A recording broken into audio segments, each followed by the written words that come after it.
आपको बड़ी से बड़ी सफलता प्राप्त देखते हुए छूटेंगे दुश्मनों के छक्के, रोएंगे वो जो आपको रुलाना चाहते हैं।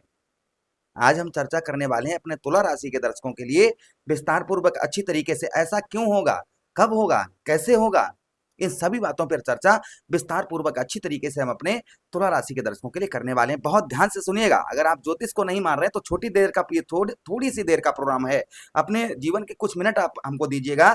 इसमें हम आपको साफ साफ यहाँ पर दर्शा देंगे कि हाँ, वाकई में ज्योतिष क्या है, इसकी गणना सही होनी चाहिए, आपको फल प्राप्त होगा ही होगा। चलिए प्रोग्राम को प्रारंभ करते हैं, समझने का प्रयास करते हैं। आज जो हम चर्चा करने जा रहे हैं, जो बातचीत आपको हम और आप दोनों मिलकर जो आप सुनना चाहते हैं, जो हम आपको बताना चाहते हैं, वो राहु महाराज के ऊपर करना चाह रहे हैं कि राहु ऐसे ग्रह हैं जो रातों रात इंसान को, कहते हैं ना कि राहु अगर शुभ स्थिति में आ जाएं तो अचानक धन संपत्ति का सबसे बड़ा लाभ होता है। नौकरी, अचानक से गवर्नमेंट जॉब लग जाना, राजनीतिक क्षेत्र में सफलता प्राप्त होना, ये राहु के ऊपर निर्भर होता है। रातों रात सोशल मीडिया पर वायरल हो जाना, ये किसके ऊपर होता है? ये राहु के ऊपर होता है। और राहु जो है ना, जब अशुभ हो जाते हैं, राहु का जब अशुभ प्राप्त होता है तो गरीबी, अपने आप इंसान जो है गरीबी उस पर आना प्रारंभ हो जाती है, मानसिक पीड़ा से इंसान जूझना प्रारंभ कर देता है, समाज में नकारात्मक प्रभाव पड़ना प्रारंभ हो जाता है, इंसान नशे का लती हो जाता है, सबसे कनेक्शन तोड़ देता है। ये प्रभाव कहीं ना कहीं राहु अशुभ होने के कारण पड़ते हैं। आज हम पर चर्चा करने वाले हैं राहु महाराज की। राहु महाराज ने कब राशि परिवर्तन किया था? राहु महाराज ने राशि परिवर्तन किया था 18 मई 2025।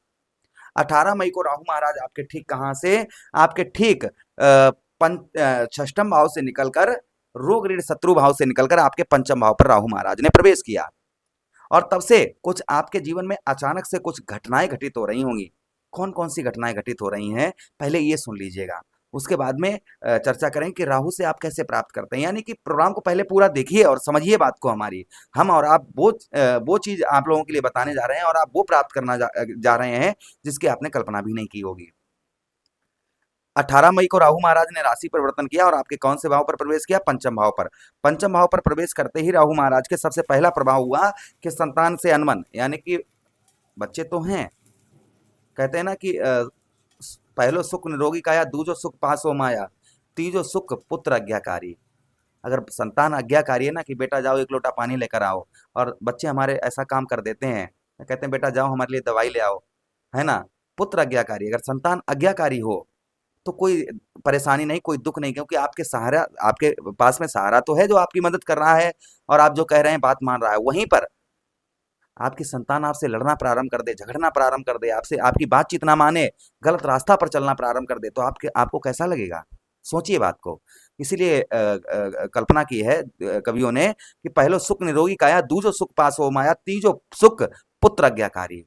तो जो पुत्र आज्ञाकारी ना, जब से राहु पंचम भाव पर आए हैं, पहली बात तो जो जन्मे हुए तुला राशि में, तुला राशि के व्यक्ति जो इस समय बच्चे जन्मेंगे, वो जिनकी तुला राशि होगी उन पर पितृदोष लग जाएगा। पहली बात ये है।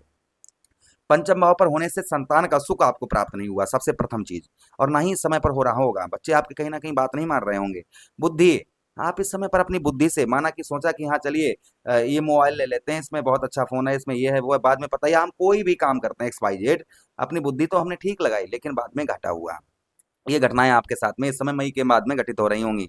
उसी के साथ ही साथ में पितरों का आशीर्वाद प्राप्त नहीं हो रहा होगा, पिता के साथ में भी संबंध आपके ठीक नहीं होंगे।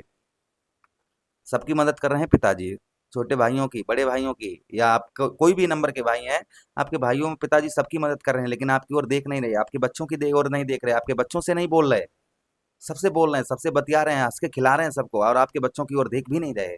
ये समस्याएं कहीं ना कहीं आपके सामने इस समय पर आपको देखने को मिल रही होंगी।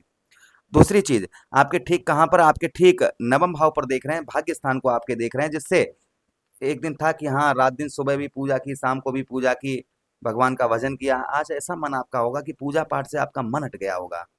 ये मई के बाद आपने देखा होगा कि छोड़ो यार, पूजा पाठ से कुछ नहीं होने वाला है, क्या होगा, लाभ होगा पूजा पाठ से, ऐसा आपको प्रतीत होता होगा। पूजा पाठ में मन नहीं लगता होगा। दूसरी चीज, छोटे से छोटे कार्य को संपूर्ण करने के लिए आपको संघर्ष बहुत ज्यादा, मेहनत बहुत ज्यादा आपको इस समय पर करनी पड़ रही होगी। क्यों करनी पड़ रही है? क्योंकि भाग्य का साथ आपको प्राप्त नहीं हो पा रहा है। जो भाग्य का साथ आपको मिलना चाहिए वो भाग्य का साथ आपको नहीं मिल पा रहा है। दूसरी चीज, आपके सफलता भाव को देख रहे हैं, जिसके कारण कोई भी सफलता प्राप्त नहीं हो रही। छोटी सी छोटी सफलता प्राप्त करने के लिए कड़ी से कड़ी मेहनत आप कर रहे होंगे इस समय, सफलता प्राप्त नहीं हो पा रही होगी, कोई अभिलाषा, आपके सपने, अपने हर व्यक्ति के दिल में एक सपना होता है, यार मैं यहाँ पर कामयाबी प्राप्त कर लूँ, मैं ये कर लूँ, मेरे पास ये हो जाए। हर व्यक्ति के, मैं आगे जीवन में ये करूँगा, लोग मेरे सामने हाथ जोड़ेंगे, लोग कहेंगे ये उनका बेटा है, देखो कितना बड़ा हो गया है ना। इस तरीके के लोग मन में, दिल में धारणाएँ आती हैं, ये पूरी नहीं हो पा रही होंगी। अभिलाषाएँ जो आपके सपने हैं, इनको पूरा करने के लिए आपको मेहनत बहुत ज़्यादा करनी पड़ रही होगी, तब भी आप पूरा नहीं कर पा रहे होंगे। ये कहीं न कहीं आपके साथ में आपको देखने को मिल रहा होगा, क्योंकि लाभ स्थान पर आपके बैठे हैं केतु महाराज, ये कारण है। दूसरी चीज़, आपके लगन भाव पर दृष्टि राहु महाराज की पड़ रही है, जिससे चेहरे का जो आपके शरीर का वर्ण है, ये बदल गया होगा। जैसे झुर्रियाँ आना प्रारंभ हो गई होंगी। जिस तरीके से लोग आपकी ओर एक्टिव होते थे, आकर्षित होते होते, उस तरीके से लोग आपकी ओर आकर्षित नहीं हो पा रहे होंगे। यश नहीं प्राप्त हो पा रहा होगा, एक जगह पर मन नहीं लग रहा होगा, सुख कम होंगे, दुखों का प्रभाव ज़्यादा होगा, शरीर के अंदर तेज बल ये कम हो गया होगा, उम्र में आप बहुत ज़्यादा दिखाई देते होंगे, और उसी के साथ ही साथ हेल्थ से संबंधित समस्याएं कुछ आपको झेलनी पड़ रही होंगी। तो ये समस्याएं मई के महीने के बाद से ही कहीं ना कहीं यहाँ पर ज़्यादा आपको देखने को मिली होंगी। और जिन पर राहु की महादशा चल रही है और राहु शुभ नहीं है, उन पर तो बहुत ज़्यादा ये प्रभाव अशुभ पड़ रहा होगा। अब ध्यान से सुनिए भाई, राहु क्या है, ब्रह्मा जी ने राहु महाराज को वरदान दिया। राहु और केतु एक ही शरीर के दो हिस्से हैं। ब्रह्मा जी ने इनको वरदान दिया, भाई जाओ, आपका काम ये है कि जहां पर जिसकी कुंडली में बैठो उनकी बुद्धि भ्रमित कर दो, जहां पर बैठो, जिस भाव पर बैठो, उस भाव के शुभ फल खा जाओ। तो भाई राहु है ना, ज्योतिष शास्त्र में ऐसा नहीं लिखा है कि ये हमेशा अशुभ फल ही देते हैं, ये शुभ भी फल देते हैं, किंतु शुभ फल प्राप्त करने के लिए इनकी दिशा निर्देश को आपको फॉलो करना होगा, मानना होगा। तो आपको हम दिशा निर्देश आपको बता रहे हैं, जो आप अगर इस दिशा निर्देश को मान लेते हैं, तो क्यों नहीं रोएंगे आपको रुलाने वाले, क्यों आपकी कामयाबी को देखकर क्यों नहीं लोग जलेंगे, जलेंगे। आप ऐसा करना प्रारंभ करिए, इनके विपरीत कार्य करना शुरू कर दीजिए। जैसे कि आपके पंचम भाव पर है, ठीक है, माना कि संतान का सुख प्राप्त नहीं हो रहा है, कोई बात नहीं है, बच्चा आपका है, अभी नहीं, आगे बुद्धि ठीक हो जाएगी तो अपने आप करने लगेगा। फिर भी उससे अच्छे संबंध, जैसे आप जो है बच्चों से बोल नहीं रहे हैं, आप खुद गुस्सा बैठे हैं, तो यहाँ पर बच्चों को दिल से लगाइए। भाई आपने पाला, आपने उनको उंगली पकड़कर चलना सिखाया, तो आज जो उनको वो चाहिए याद दिलवाकर उनसे प्रेम प्राप्त कर सकते हैं, और वो कहीं ना कहीं आपकी बात को मानना प्रारंभ कर देंगे। पहली चीज ये आप करिए, क्योंकि राहु आपकी बुद्धि भ्रमित कर रहे हैं, गुस्से में आपको दे रहे हैं, क्रोध दे रहे हैं, है ना। तो ये इसके कारण आप बच्चों से संबंध नहीं अच्छे बनाकर रख पा रहे हैं। तो ये आप करना प्रारंभ कर दीजिए। एक दिन बात नहीं मानेंगे, 2 दिन नहीं, लगातार रेगुलर आप करिए। देखिए अपने आप 90 दिन लगातार करिए, आपके लोग, आपके बच्चे आपकी ओर आकर्षित होना प्रारंभ हो जाएंगे। बुद्धि, कोई भी आप अपनी बुद्धि से डिसीजन ले रहे हैं, राहु आपको जल्दबाजी करवा रहे हैं, तो जल्दबाजी नहीं करनी। आपके चाहने वाले, आपके मित्रगण, दोस्त जो वाकई रियल आपके चाहने वाले हैं, ऐसे लोगों से सलाह लेकर कार्य करिए, तो आपको उत्तम अच्छी सफलता आपको प्राप्त होगी। पिता के साथ में अच्छे संबंध रखिए। भाई पिता ने आपको पैदा किया है, चलना सिखाया, सब कुछ आज पिता की बदौलत है, तो उनसे भी आप रिलेशन अपने अच्छे बनाकर रखिए, संबंध अच्छे बनाकर रखिए, तो कहीं ना कहीं पिता आपके जरूर आपके बारे में सोचेंगे और आपकी ओर हृदय लगाएंगे, और आपको भी वो सब चीज देंगे जो अपने आपके भाइयों को दे रहे हैं। ध्यान से सुनिए, राहु जो मैं करवा जो बोल रहा हूँ ना, राहु भाई भ्रमित कर रहे हैं आपको ना, तो ये चीजें आप गुस्से में लेकर बैठे हैं, तो ये चीजें आप करना प्रारंभ कर देंगे, सब चीज ठीक होना प्रारंभ हो जाएगी। दूसरी चीज, भाग्य का साथ नहीं मिल रहा, जिसके कारण एक बार सफलता नहीं प्राप्त हुई, 2 बार सफलता नहीं प्राप्त हुई, तीसरी बार आपने हार मान ली। बस यहाँ पर हार नहीं माननी है, यही तो आपको नहीं करना है, यहाँ पर नियंत्रण आपको प्रयास करना है। राहु महाराज खुद सोचेंगे, हाँ भाई ये व्यक्ति मेहनत कर रहा है, इसको सफल अवश्य बनाना चाहिए, तो राहु महाराज यहाँ पर कहीं ना कहीं आपको सफल बनाते हुए नजर आएंगे।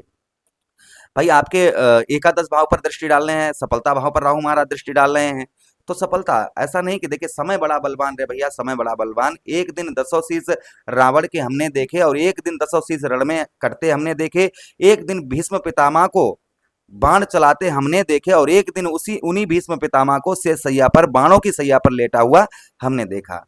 तो समय बड़ा बलवान है भैया, समय बड़ा बलवान। समय एक जैसा किसी का नहीं रहता है, समय अवश्य ही बदलता है, इसलिए समय का इंतजार करिए। सफलता एक बार नहीं प्राप्त हो रही, कोई बात नहीं, आगे प्राप्त होगी। यहाँ पर जो है आप हार नहीं मानिए, अगर हार मान जाते हैं ना, तो राहु कहेंगे यार ये तो हार मान गया, छोड़ो इसको, सफल क्या बनाओगे, ये तो कुछ जीवन में कर ही नहीं पाएगा। तो यहाँ पर इस चीज को आपको फॉलो करना है। लगन भाव पर दृष्टि पड़े, खान पान पर अपने ध्यान रखिए, नशीली चीजों का सेवन मत करिए। भाई राहु नशा की ओर ले जाते हैं ना, इन चीजों का सेवन मत करिए, माइंड अच्छा रखिए, और वहीं पर पूजा पाठ में अपना ध्यान लगाना प्रारंभ कर दीजिए। देखिए राहु की आप पर कृपा बरसना प्रारंभ हो जाएगी, सफलता आपको मिलना प्रारंभ हो जाएगी, जो आप कामयाबी नहीं प्राप्त कर पा रहे थे, संभवतः ही कामयाबी प्राप्त करते हुए नजर आएंगे। अब राहु को प्रसन्न करने के लिए अगर प्रसन्न कर, ये तो हमने आपको बताया दिशा निर्देश, अगर ऐसा करना प्रारंभ कर देते हैं तो कामयाबी मिलने से कोई नहीं आपको रोक सकता है।